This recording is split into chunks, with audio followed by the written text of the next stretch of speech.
২০২৪ সালের ৭ জুলাই বাংলা ব্লকেট কর্মসূচি পালন করে বৈষম্য বিরোধী ছাত্র আন্দোলনকারীরা। এই কর্মসূচির কারণে স্থবির হয়ে পড়ে সারা দেশ।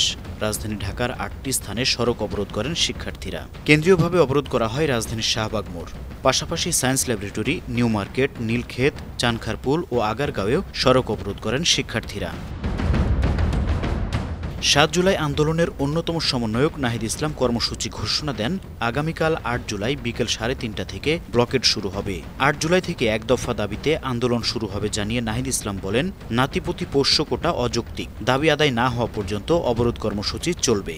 এদিন সন্ধ্যায় আন্দোলনের সমন্বয়ক নাহিদ ইসলাম, সার্জিস আলম ও হাসনাত আবদুল্লার সঙ্গে আলোচনা করেন আইন শৃঙ্খলা বাহিনীর সদস্যরা। তার আগে বেলা ১১টা থেকে জাহাঙ্গীরনগর বিশ্ববিদ্যালয়ের শিক্ষার্থীরা বিশ্ববিদ্যালয়ের প্রধান ফটক সংলগ্ন ঢাকা আরিচা মহাসড়ক অবরোধ শুরু করেন।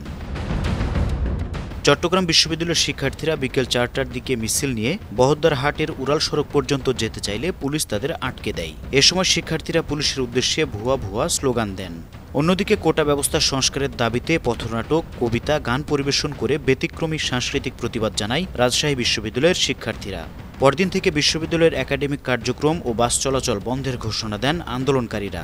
এদিন বেলা ১১টার দিকে কুষ্টিয়ার ইসলামী বিশ্ববিদ্যালয়ের শিক্ষার্থীরা কুষ্টিয়া ঝিনাইদহ মহাসড়ক অবরোধ করেন। বৃষ্টির মধ্যে দুপুর ১২টা থেকে ঢাকা কুয়াকাটা মহাসড়ক অবরোধ করেন বরিশাল বিশ্ববিদ্যালয়ের শিক্ষার্থীরা।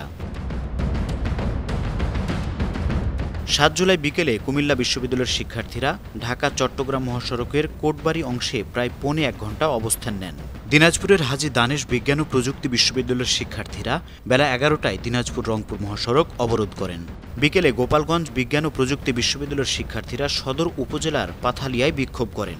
২ ঘণ্টা সিলেট সুনামগঞ্জ সড়ক অবরোধ করেন শাহজালাল বিজ্ঞান ও প্রযুক্তি বিশ্ববিদ্যালয়ের শিক্ষার্থীরা।